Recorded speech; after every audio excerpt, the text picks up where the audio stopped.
everybody. Welcome back to the Pod Shed and the Truck Show podcast. I'm your host, Holman, and I am happy to be here with you.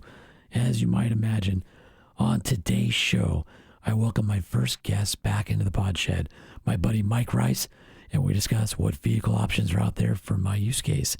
We'll also catch up on your emails and your voicemails and work our way back into the swing of things. One small note about Marin and I, because I know you guys continue to send emails and follow up and ask what's going on. We continue to have very good progress in our recovery. Doctor follow-ups have been awesome. And yes, she graduated from high school a couple weeks ago and did indeed cross the stage to pick up her diploma unassisted. And it was a very emotional moment for the whole family. She continues to heal well and is getting pretty antsy, as you can imagine, for a almost 18-year-old to get back to some of her favorite activities. I think the one right now that's killing her is she really wants to go bowling, and she's got the big boot, and she's got a little more healing to go. So if you would send some good thoughts and prayers to her that she can get healed enough to go bowling soon, I'm sure she would appreciate that. As for me, I'm close to getting my neck brace off and starting PT on my shoulder this week, so that's pretty great. I also have an appointment in August to see a doctor about my voice, so wish me luck. As far as like daily life, I'm back to driving and easing my way back to work. So thank you, everyone, for your continued support and your prayers. It means the world to all of us, and we're just going to try not to let you down. Enough with that. We got a show to do. So before we get going, we definitely have to thank our awesome sponsors. The Truck Show podcast is brought to you by the following sponsors. AMSOIL launched the industry's first synthetic motor oil back in 1972, and AMSOIL continues to innovate with a wide selection of synthetics that are formulated, blended, and packaged right here in the United States. These specialized lubricants are engineered for what you drive and how you drive. AMSOIL's Shop by Vehicle tool offers package size recommendations to maximize savings and includes AMSOIL's Ultimate Oil Change Kits. AMSOIL offers the protection you demand and the performance you deserve. Get yours today at AMSOIL.com. The perfect complement to your truck is a Kershaw knife. All Kershaw knives come with a limited lifetime warranty, and repair parts are readily available through the website. Kershaw knives include lifetime sharpening, and the lineup has everything from EDC knives that can be used and abused for under $50, all the way up to high-end collectibles. Thanks to our generous partnership with Kershaw Knives, Truck Show podcast listeners can get 40% off MSRP and free shipping over $50 by using the code 2540 TSP now going forward. It can be used more than once and even includes automatics. Visit kershaw.kaiusa.com today. UEM Pistons is one of the few companies that's been in business for over 100 years. Founded in 1922, UEM continues on today, owned and run by the fourth generation of the family that founded them. We especially like the company's dual-alloy line of diesel pistons, which are cast and machined in-house to maintain the highest level of quality and consistency.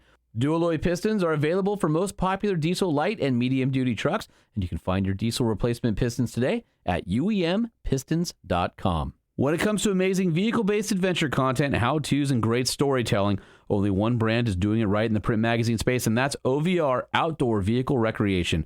OVR is about getting out there in our vehicles to explore and discover the world around us. Get complimentary access for a year to the digital library or a discount on your print subscription today at OVRmag.com. Use the promotional code at Truck Show Podcast. The Truck Show. We're gonna show you what we know.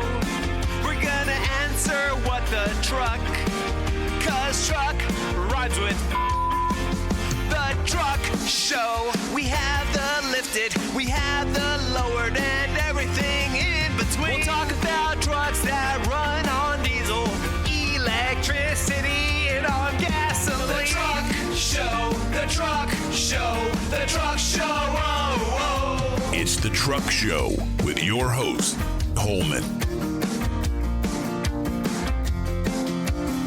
Hey, I know that Holman guy. That Holman guy's me. And happy to be back at it. Man, I wish my voice was better, but it's a little bit better than it was. Small improvements here and there, but hopefully it's not too hard for you guys to listen to. Doing my best to try and edit it and get the basically the levels right and try and make this still a good podcast for you guys to listen to. Hopefully you're patient with me, doing my best. This interview was recorded about 3 weeks ago, it was pretty close to turn home. So my voice is probably a lot rougher in this piece coming up than it is today. I'd like to think it is anyway, because that means I have some level of improvement. But I think it's still a pretty good conversation around the adventure vehicle market, and more specifically, what fits my use case the best. And I worked through what vehicle to replace my beloved Wrangler 392 with. And without further ado, myself and Mike Rice in the pod shed. All right, so I brought my good friend Mike Rice back in studio. In fact, Mike, you're the first one who's been in studio since I returned home. Yeah, I mean, this is an honor to be sitting here with you, honestly. This is a very, very special podcast episode. This is a very special podcast episode, and I'm going to let you do some of the talking so they don't have to listen to me. But first, we need to do a jingle. What's in Holman's driveway? What could it be? Is it a Nissan, a Ford, or maybe a GMC? Is that a Chevy, a Jeep, or a Ram that you see? Or maybe a Toyota, a Tesla, a Rivian to drive for free? It must be gas, diesel, or electricity. How'd he get so lucky to get those keys? In Holman's driveway, vehicles just appear. It's always a mystery how they ended up there. What is in Holman's driveway right now? Well, unlike the jingle, sometimes they disappear too. All right, so here's the deal. I no longer have a Wrangler 392. I don't have my adventure vehicle. So now I'm like, well, what do I get to replace it? Yeah. And I have been scanning everything, used, new, truck, SUV, trying to figure out what's the perfect vehicle. So this is my criteria that I've ended up with. And then we can go down the list. Okay. I don't want to do used. Okay. I want to have a new car, because after going through all this, I don't want somebody else's farts in my car. They're burrito farts in the seat. No good. I also, minimum 35s. Okay. Also has to have a really robust aftermarket. Yep. Let's go down the list. All right. Well, you know, you and I have talked about this. A little bit, yeah. A little bit, a lot of it. And you've had a lot of time on your hands to think. Well, that's what happens when you hang out at a hospital for over a month. Yeah, you kind of got some time to think about a lot of stuff. And, you know, the vehicle is one of them. And what are you going to replace the 392 with? And obviously the 392 has some pretty big shoes to fill. And I guess the first, there's a lot to unpackage with that. So I guess the first question is the use case going to be the same? Are you still going to do Jeep trails? Yeah. So I think the use case remains the same. Exploring the desert and going camping and, just taking it wherever I want to go. Right. Knowing that's capable enough that solo travel is going to be safe. And hear me out, because I know we've talked about this, but the immediate thing that comes to my mind. Grenadier. Not a Grenadier. You're right. No, not a Grenadier. no, not a Grenadier. The immediate thing that comes to my mind is a gas-powered 3/4 ton Ford or Ram. And hear me out, because you get the payload for the dirt, you get the seats for the family. It's very simple, and you can get 37s underneath it with a leveling kit. The challenge becomes, because it'll do all the desert, it'll do all the road trips, it'll do all the camping. Are we going to be held accountable for all the crazy things we say? I'm going to be held accountable for everything I say. Right. And it's hard because I know you're a Jeep guy. The problem with the 3/4 ton is it's big and it's not going to do the Jeep trails and not come out with any damage. Do you follow the full size Invasion guys? Of course. Yeah. And I mean, it's pretty crazy what I couldn't have been more wrong in every single way. So I'm immediately getting shot down. Yeah. So here's my thing on that is, I feel like, stay with me here. Okay. 3/4 ton could be a secondary vehicle down the way. Gotcha. So I need something that the other two things has to fit the family and be garageable. Yeah. So there's a lot of stuff on the market now, and since the last time that I went through this 2 years ago, the market has changed a ton. Yeah. You've got TRD Pro Tacomas now. You've got Trail Hunters, both in the $70,000 range. ZR2 Bisons, again, $70,000 range. Ford Ranger Raptor, pretty massive deal. They're going for about 58, 59, somewhere in there. Ford Bronco Raptor, 90 is the base on that. Of course, we've got Gladiators if I need to pick up in a Jeep combined. And I keep coming back, $392. However, the list price on mine 2 years ago, a little over 2 years ago, was $86. Now they're $102. Yeah, but that's everything in the market now, unfortunately. Just blue. Printing money has consequences. Yeah, well, there's that too. So the thing is if the 3/4 ton is out the window because it's too big. Yep. Bison, fantastic. I have the Tacoma. I love the Tacoma. Yeah. But the Bison's fantastic, right? The Chevy, the GM platform, those twins, they're wonderful trucks. The Tacoma, I love my Tacoma. The Tacoma's great. But, and I know you, if you're going to do Jeep trails, there's a reason they're called Jeep trails. So... And the 392 kind of seems to be the answer if you're not going to do a 3. So let me back into this vehicle by vehicle and then tell me what you think, okay? Okay. Toyotas, I think, are overpriced. I'm not loving having a hybrid in a small displacement turbo 4. And honestly, I haven't been as impressed with those trucks so far as I thought I would have been. Drive mine. I didn't get the hybrid though. But yours is the gas. Yeah. And I think that's probably a little bit better. Yeah. I didn't want any issues, so I got the one without the hybrid, and it's been a fantastic truck. Sticker shock. Well, sticker shock in aftermarket. Aftermarket support's huge, but you still got to overcome the sticker shock. And, we're middle-aged men now, so what we're comparing, what was it, 25 years ago, you walk into a Chevy dealer and get a pretty loaded Silverado 1500 for $25,000. Yeah, I mean, it scales. There's not even a truck on the market that's $25,000. No, anymore. There's not. I mean, the Slate. The Maverick is over 30. Well, if the Slate comes out at $25,000, and the Slate's only 2-wheel drive. Well, it's two-wheel drive, and it has roll-down windows, and it doesn't even have a screen. You got to put your phone on the dash, and that's what $25,000 gets you now. Exactly. So if you think about it in those terms, like, okay, so a TRD Tacoma, you're going to spend for something with a rear locker, you're going to be in the 50s. It's not bad at all. I mean, it is what it is nowadays. Yeah. But like when you start looking at that price point, it's like, oh well, if I'm spending 58, I can spend 62. But how much money am I going to spend? Outfitting it. Yeah, where I got outfitted and put 35s on. Plus, a lot of these trucks, there's no way to change the calibration of the speedometer. Yeah. Which the Jeep does allow you to do. The amount of money, and this is what I would tell my clients all the time. Yeah. When you were in the off-road shop. Yeah, when I was in the off-road shop. The amount of money that you spend on a Tacoma. The new ones are different. They're easier to get a bigger tire under. But even then, like coilovers, upper arms, fenders, all this and that, like you get a 392 and it just shows up with 35s on it. Well, the other thing too is like I've never really been a Toyota guy, and I'm sure I respect them. Neither was I, and now I have one.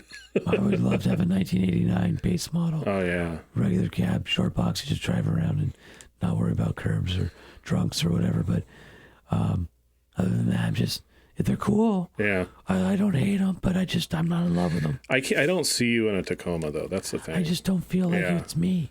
It's not. Yeah. All right. So moving to the Chevy AEV from the factory. Yep. 69,000. Yep. Basically fully loaded. The only thing I would have to do is all my aftermarket stuff. But Chevy has one fatal flaw in that truck. Every single one of those trucks, no matter what tire size, come with a 342 gear. And again, you get back to every single one of those trucks, regardless of tire size, comes with a 342 gear. And I'm going back to, it's a bigger 4-cylinder turbo, but... What trans is it? Is it a 10-speed now? I think that's the 8-speed in that one. And so you get a little bit of throttle lag. Yeah. And you get a little bit of latency from the drivetrain. And it gets worse with the bigger tires. Right. I wish somebody would make a 410 because that truck would absolutely come alive. And I have wheels with the AV guys who have done that package on the trail with the Jeeps, and they were great. They acquitted themselves well. The other thing, I'm not always in love with some of the things about the GM. Like the interior's way better, seats are comfortable, but some of the menus in the screen. Right. And there's no headlight switch. Yeah, which is It's all odd. digital. Just that stuff bugs me. Yeah, and we've gone down the rabbit hole on this before of, there should be buttons on, they're mandatory buttons on dashes But or that's the stuff. thing. Those trucks have a bunch of great rocker switches. Yeah. And a bunch of great, the tactile feels like one of the best Chevy trucks ever made in the GMC. Likewise, looks amazing. But you're like, okay, there's like little stupid things. Are those going to bother me? And until somebody comes out with gears, I don't know. That's a difficult question because I know, like Nick from Peak, his first ZR2, the old body, that thing got re-geared, and with the supercharger, it was actually, maybe too much gear. And, with the Wranglers, with the 8 speeds, when I would do JKs and we would put 35s, 37s on JKs, like they were a mandatory re-gear. Like 35s, I mean, you could kind of get away with it. With the 5-speed. Yeah, with the 5-speed. But No way with the 4. Yeah, with 37s, Have to re-go. you had to re-gear. But when the JL came out, the 8-speed was like cheating. Yeah, because the first gear's so low, you could get away with it. The GM twins don't have that low first gear, I don't know what the gear ratio is off the top of my head. but it doesn't feel as steep as the. No, it just piles on the driveline deficiencies that already Yeah, exist. because you don't have that instantaneous torque like this. Well, and you were spoiled. Let's be honest with the I torque know, with that I know. 392. You just put that thing in 4 low with those gears, here's just the thing. idle over stuff. I feel like the 2.7, two things. One is GM always for the fuel economy upshifts too early. So I always feel like it's 1 gear higher than I really want it to be. That's number one. Number two is that 2.7 is really torquey, but it doesn't have great passing power. Yeah, So like it no feels good off the displacement. line, yeah. Like once you're into it, it's good. But if you're passing at 65, 75, you're like, It just runs out of steam for what that truck could be if it was geared. Yeah, with 35s, it'll be even worse. And I love that truck. I've wheeled it. It's great. Yeah, it is a great But I truck. don't know. I've never owned a Chevy. Yeah, I don't know that I'm a Chevy guy. no, I don't think. I I mean, even got a 67 72 Ford and not a 67 72 Chevy because I've been a Ford guy yeah, or a Jeep guy. So yeah. Well, what about? So now walk me through the Ranger Raptor, because that's a fantastic truck too. fantastic, great price too. Yeah, Not going to be that price forever. no, Overall, solid, fun to drive. The 3-liter V6 feels way more potent oh yeah, in that than the Bronco Raptor because it's so heavy. And my problem with it is this. It comes with the same issue. I can't fit 35s unless I do a spacer kit. There's no 35s really from the factory, so there's some stuff you have to do on it. And what's on it? A they're 33? 33, just like the Tacoma. Okay. Both the Tacomas max out at 33. So I go back to the same thing of I got to revisit the aftermarket to put all that in. They're comfortable. They're peppy, potent, whatever. Fun to drive. Really good size. And Sync 4, which is what I think they're up to now, way better than Sync 3. Like that part of it, so much better to use. And they've got the portrait screen, so it doesn't intrude on the vents and all that kind of stuff. So I think from that standpoint, that's good. But I'd still have to figure out how to get 35s on it. I doubt it would need a re-gear. I don't want to do a spacer lift, so that probably means coils, maybe even shocks. And I don't want to ruin what Ford's already put into that. And a full size is too big, so as much as I like the big Raptor, even a Raptor R, which I think is a great truck, Oh yeah, the V6 is okay. The V8 is so docile until you put your foot in it. You could drive it daily, no problem. It's just too big for the garage.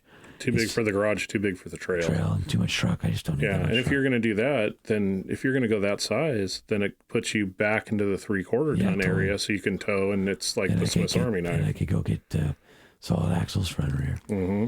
So I don't know if I love the Ranger Raptor for this particular use case. I Isn't don't know it crazy, though, that we're having this discussion? that there's so much stuff right now. There's so much stuff because 10 years ago, 2010, yeah, four-wheeler of the year, we had one choice for yeah, our SUV, yeah, and pickups were badge and sticker packages. yeah. It's absolutely insane.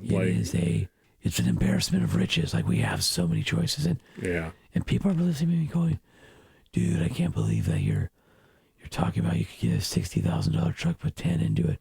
I was very well fully insured on the 392 with all my stuff on it. So I'm going to get to a place where I can afford to get the 392.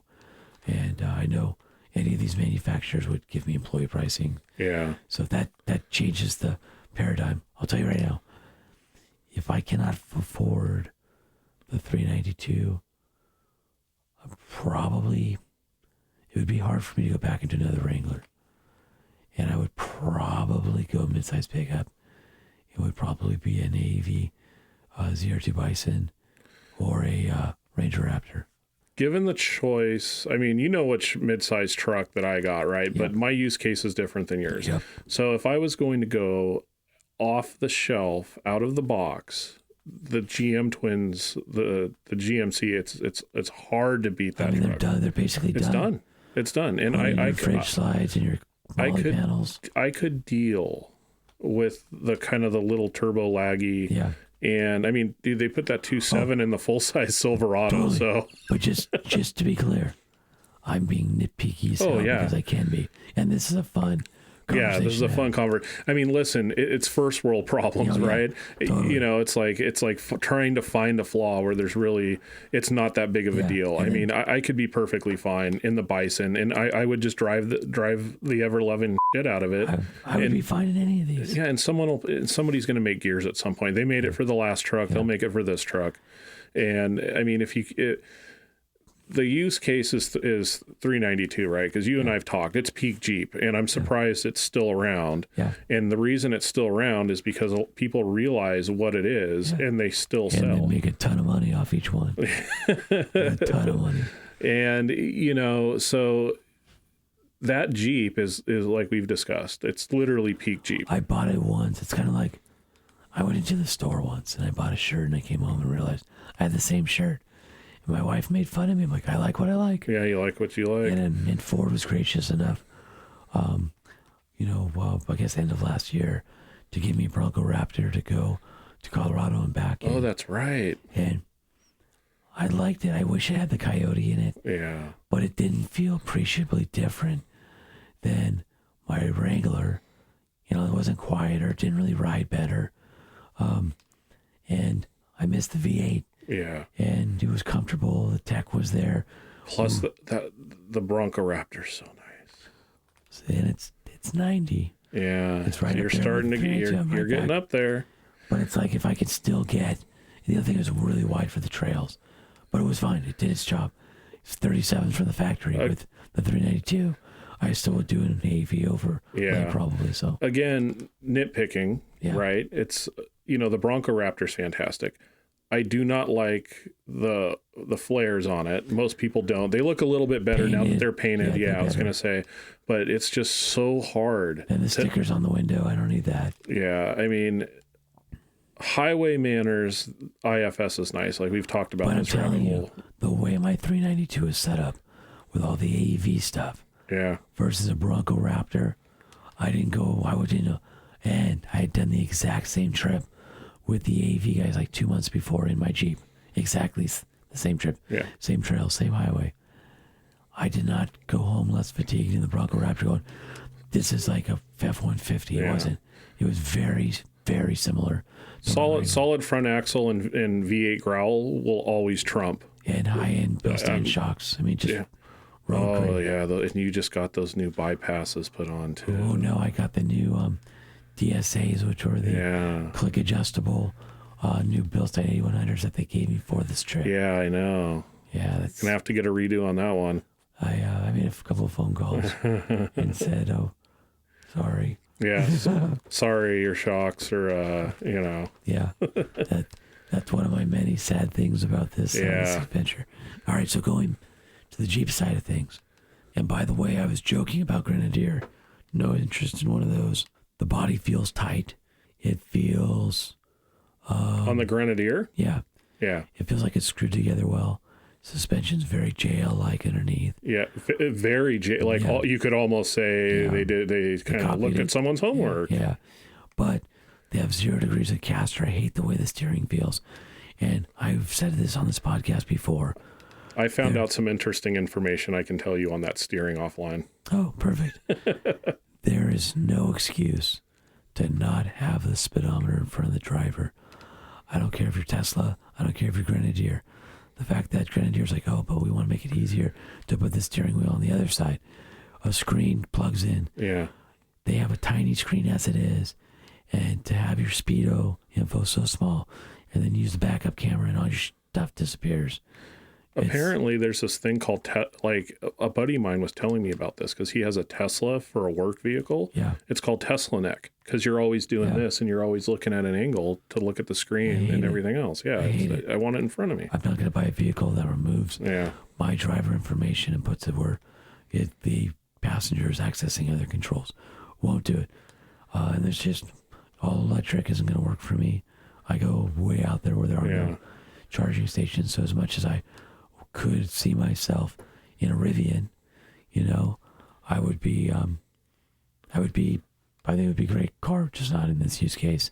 Yeah. And JT for me, the perfect Jeep, JT with a 5.7. Okay, so hear me out. Yeah. What if Jeep ends up putting the 392 in the JT? I doubt it. Doubt it.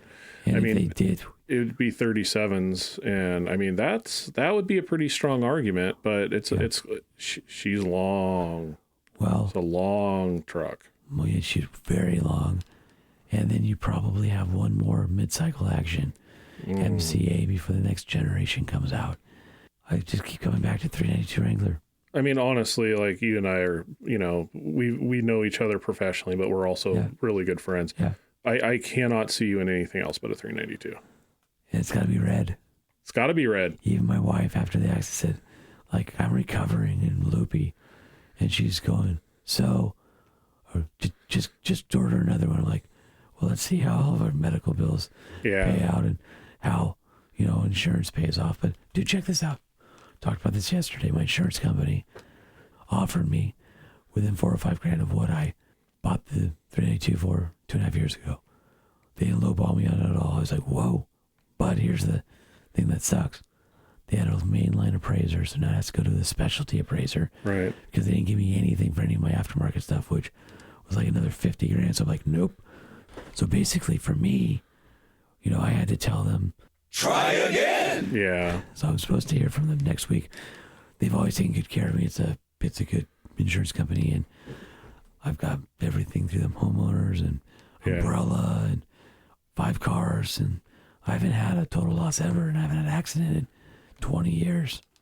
Yeah, having dealt with obviously modified, off-road vehicles, Jeeps, trucks, everything else, the one thing I will tell the listener base, please contact your insurance company and make sure that you have aftermarket accessory coverage. We're sorry, the number you have dialed is not in service at this time. Pretty much. Which is the reason that I switched insurance companies. Yeah. My agent I've had for 32 years. And he said, your policy's good. You don't have to declare everything. Just prove you have it. And this is putting that to the test. Yeah, that's a hell of a test. And they said, here's what we see your list in the documents. We'll send it to the specialty adjuster and get back to you next week. I haven't had any pushback. Yeah, well, fingers crossed. Yeah, we'll see. Yeah, that everything goes I may be well. swearing them out next episode. On the next episode. Yeah. But, we'll keep positive for now. And so... do they still offer? Because what was yours? Was yours flame red? What? Firecracker. Firecracker. Mine is flame red. Yeah. And yours is firecracker. I like flame better. Firecracker looks better in the sun, but in dirty light, like cloudy, it looks orangey. Your JK was flame, right? My JK was flame. Okay, yeah, because ours were both the same color. Yeah. So do they still offer that color? It's firecracker still. It's still firecracker. So basically, I can just buy what I had, and I've got a little while to order it. So as soon as insurance gets sorted out, and it'll either be a JL 392, a Ford Ranger Raptor, a Ford Bronco Raptor, a Chevy or GMC AEV edition, or a JT or a Toyota. Those are my choices. We've sat here for 45 minutes, Holman. You still haven't made up your mind? Well, I'm waiting for the money. I mean, for me, it would be, knowing your use case, it would have to be 392 or the Bison. That would be my personal choice. That's kind of where because I think the AEV stuff on the Bison trumps the Ranger Raptor. I think so, too, except for the engine. If Chevy put a 5.3 in there. We don't want to talk about GM's engines right now. Oh, that's a good point. Never mind. Hey, on that note, And on that note, nice of you to join me in the pod shed and help me put a cobble and an episode together. I figured it's an honor to be here. What are we going to talk about? Because I've been out of the loop for it's probably been almost 2 months, and apologize to all of our listeners. I took a little detour, and we'll start getting back into it here pretty soon. Yeah, it's not like you were on vacation laying in a gutter, like passed out drunk. It's no. I think the goodwill of the listeners will give you a pass on this one. I hope so, and I hope my voice comes back soon. So, hey guys, sorry about all the rattles you hear from my neck collar and my horrible voice, but what do you do? Yeah, what are you gonna do? Thanks again, Holman. Hi, brother. Talk to you soon. Talk to you soon. All right, special thanks to Mike for coming in and having a chat. He's super knowledgeable, and I always enjoy the conversations with him here on the podcast. A couple of items to follow up on. This was recorded prior to Ford dropping the Bronco Raptor's base price by $10,000. So that may put some more points into that column. We'll see. And I did settle with insurance for my modified vehicle, and very satisfied where I ended up. No issues. They sent it off to what they call the specialty appraiser. They came back with a very fair evaluation, and that's been settled out. So now I got money burning a hole in my pocket. Can't quite go wheeling yet, but hopefully I can get it ordered here in the next couple months, and that way by the time I get the okay, I'll have some wheels again. So it's been a while since we've checked in on the 5-star hotline, so why don't you say we get caught up with your voicemails? Oh, come on and be part of the show. Call the 5-star hotline. 657-205-6105.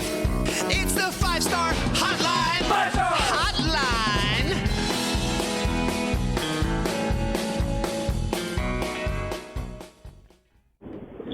Hey, Sean. Justin Cox from Chico.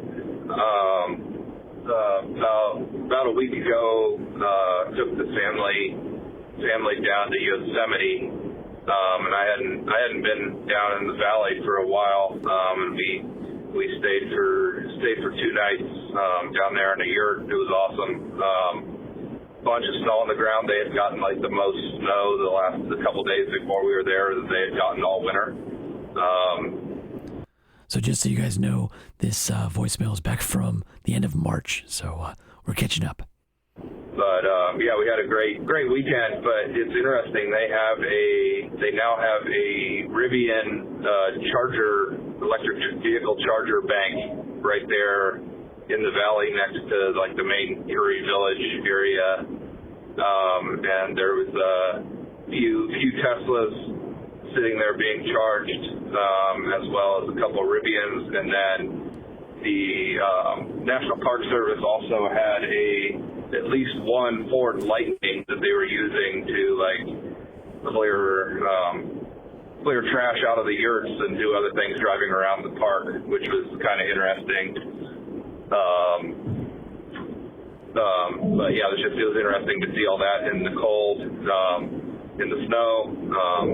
And then it's kind of funny because in the valley itself, there's actually not a gas station. There's one at the edge of the park outside of the valley, but there's not a gas station down in the valley, but there's electric chargers.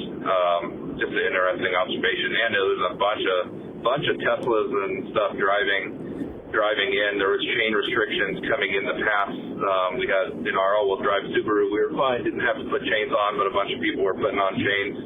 And I always forget that people come from everywhere to that park, because I've never seen so many two-wheel drive Tacomas and 4Runners with chains, and there was Teslas with chains, and just a bunch of people driving like really fast with chains on, even though the speed limit for the whole park with chains was 25. So it was just interesting. Even in the off season, there was too many people for me, but we had a good time. Yeah, it was interesting to see. One interesting thought is there was a town outside of the park limits that did also, I happen to notice, had a Rivian charger bank. But like, one thought I had is like, what if you were way out somewhere further than that, and the only like chargers are actually in the park, and you're like running out of battery, can't get back to your city, and it's like you have to pay the park admission to charge your vehicle even if you weren't going to that park. Just an interesting thought I had. But in this case, there was a charging bank near it, just because it's such a popular area. But like, we don't have charging banks up where I'm at, near out in the woods. So anyway, enjoy the show. Keep it up. Bye. Right on. Yeah, we love hearing all that kind of in the world stuff, and that's kind of actually interesting about if the closest charger was inside a national park, would you have to pay the fee to charge? And I don't know what the fees are these days, but would that be more expensive than a tank of gas? Be interesting to think about that. I do know that there's an electric vehicle push, especially happened during the Biden administration, for federal departments to outfit a certain percentage of their fleet and start having electric vehicles. I'm not surprised that you would have seen a Ford F-150 Lightning there, because National Park Service is, quote unquote green with the EVs and going that direction. So pretty cool. I haven't been to Yosemite in so long, and one of my favorite parks. In fact, I think the last time that I was there was a motorcycle ride. So that was probably 15 years ago. And I rode from SoCal all the way up there, spent the weekend with some friends, rode my Buell around the park, and then popped home. And it was a good time. Ullman, Colby here. I couldn't push play fast enough today when the episode dropped on my Spotify. So glad to hear that you're back, even though you sound a little bit like the Godfather or something going on there.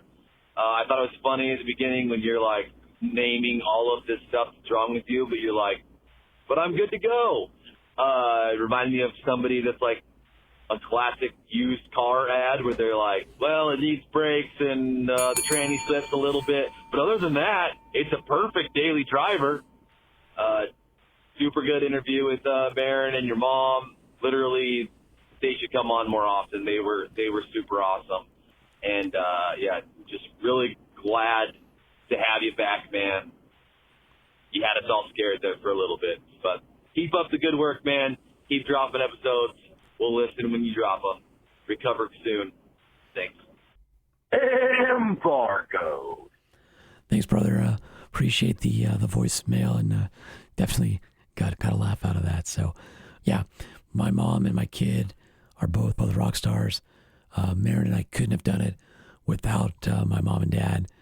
Man, we had so many people just wrap their arms around us, and just from home, church community, school community, friends, family, off-road community, especially off-road community. Oh my gosh. Even just going back to, I'm in St. George, and my Jeep gets towed to a tow yard. Well, it happens to be 2 blocks away from Britt at American Adventure Lab, and Britt finds out, gets a hold of the family, and says, hey, I don't want you to get all those towing fees. How about I go pick up the Jeep and store it at American Adventure Lab while you guys recover, so you don't have to worry about it. So my dad went there, and they got the Jeep to his place. The people sent us food, the GoFundMe. It's just so much stuff. I definitely, Maren makes me laugh. She goes, you're a niche micro celebrity. And I'm like, I don't know about that, but I definitely am blessed to have a lot of friends and great listeners, and you guys are awesome. So thank you for everything. And I always love hearing when you guys compliment my mom or my kid for coming on, because it's fun for me to let you guys kind of see a glimpse of life outside the pod shed. Hey, Sean, it's Chris from Arkansas. I am so glad to hear you guys back. Was praying for y'all. Awesome to get the updates. All I'll say is don't push yourself, brother. We'll be here when you're ready. And but I'm glad you're back. So anyway, have a wonderful day. Later. Thanks, Chris. Appreciate that. I only got one speed, if you know me. It's been really hard to try and overdo it, but when I try, it's not my wife or my mom or anybody like that telling me. My body just shuts down, and if I overdo it, it's usually like a 2-day drag out right now. So definitely have to kind of temper myself, but happy to get back. Honestly, the reason I haven't done as many podcasts, I just keep hoping my voice gets better, but I gotta get this stuff out here for you guys, and glad you're here and putting up with me. And then here's one from our first caller just after the accident. Hey, Sean. Praying for you and Marin. Hoping you guys get on the mend as quick as possible. It's been awesome to see the updates, see that you're doing okay.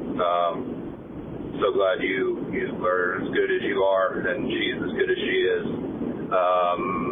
And it's been awesome to get all the updates from your mom. It would be awesome once you're up to doing podcasts again. It'd be awesome to get your mom on. I think it would be awesome for all of us to be able to thank her and hear from her after she kept us all informed through this crazy event. Also, it'd be awesome to hear more from Marin. She killed it on the Dr. Pepper taste test. That was awesome. Anyway, get feeling better. Don't rush back into the podcast. We'll be here for you. And I just started listening to episode 1 again, and it was hilarious.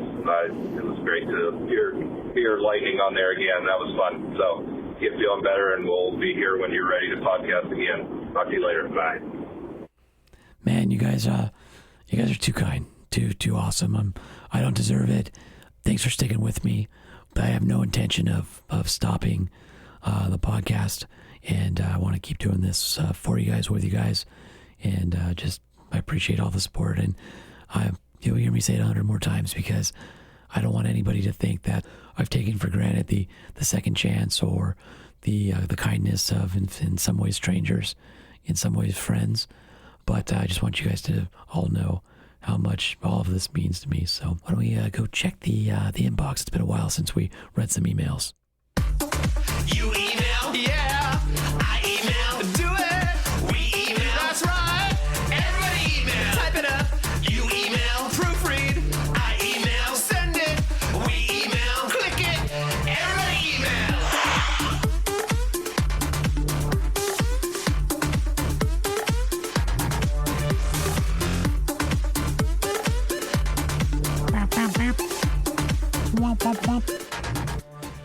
What's funny about my voice is it's funny on the high octaves. I'm fine, and I'd speak, smoothly if I'm like Mickey Mouse voice, which I'm not going to do because somebody will turn it into a ringtone or a drop or something, or if I whisper. But in the middle, I'm still pretty gravelly. So, anyways, just kind of funny. Email from Tobias Wilkening says about the Ford Ranger Super Duty. Yes, that's the best truck I think we needed in the USA. We just, I think in the last episode, did pricing on that. And yeah, I think an 8-lug Ranger would be badass here. I believe that was even the last episode before the accident. All right, I got this one from our friend Ray. Says, hello, Sean. Welcome back. Every evening for the past few weeks, I've been refreshing my podcast app to see if you made it back to the pod shed. And today, I hit pay dirt.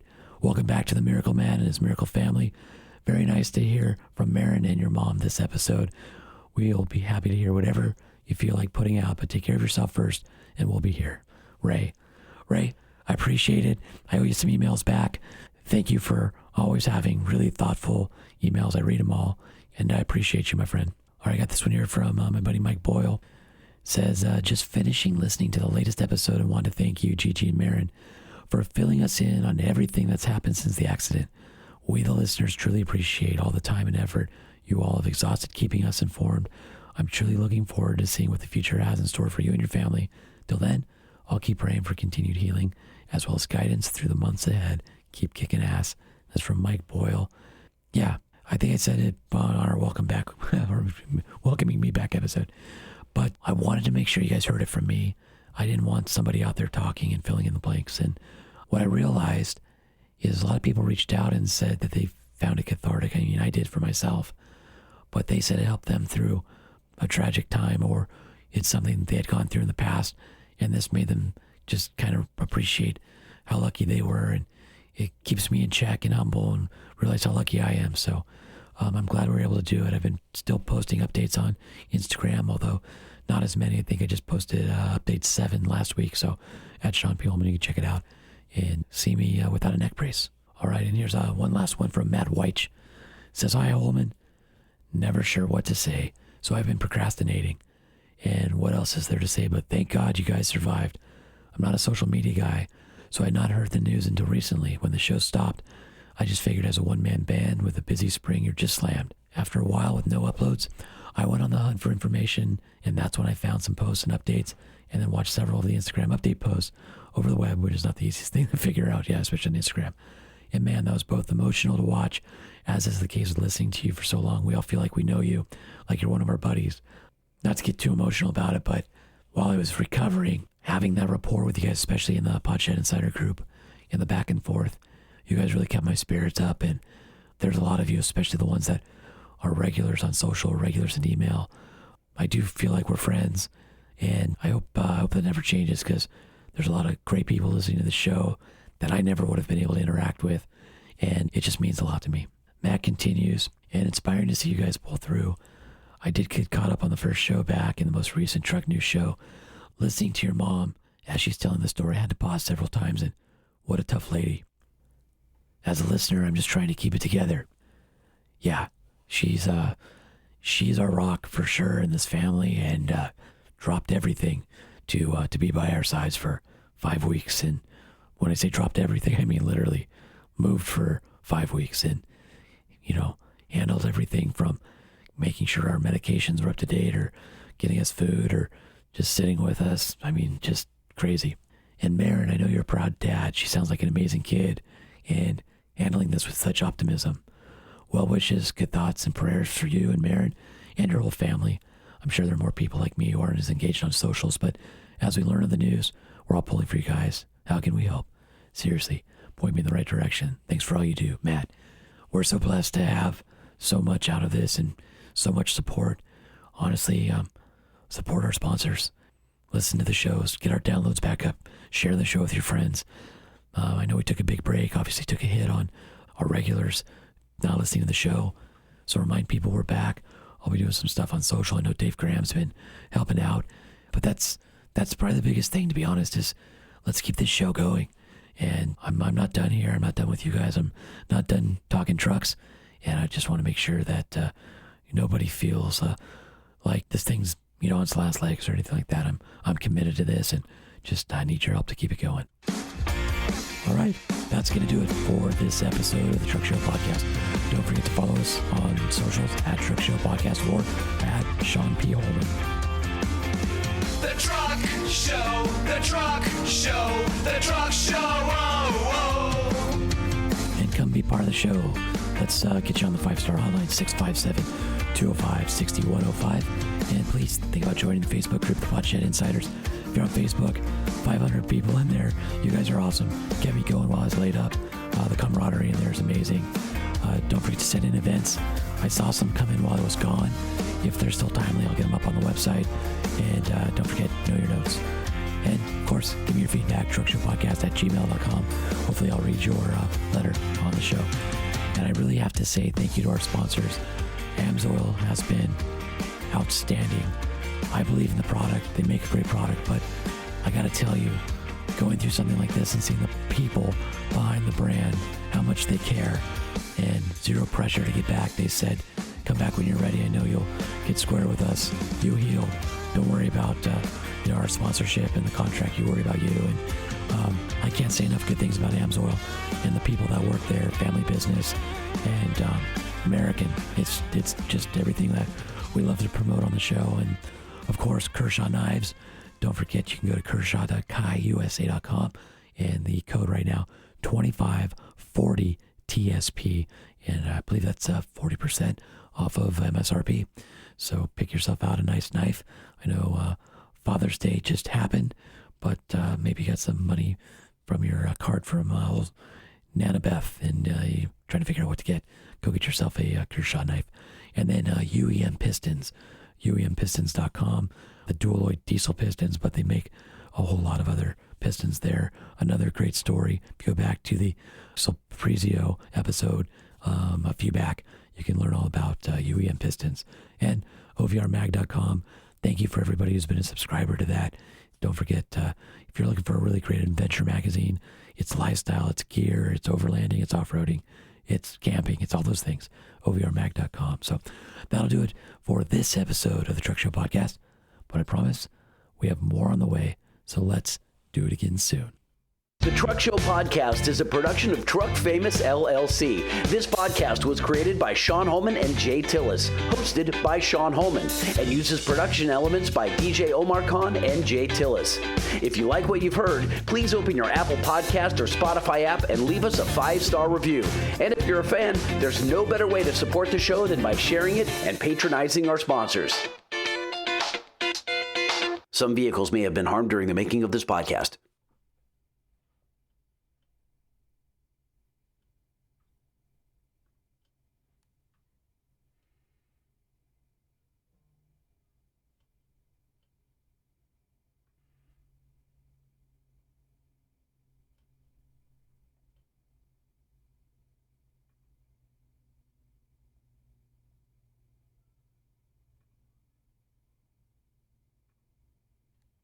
Thanks for watching, and remember, everything matters.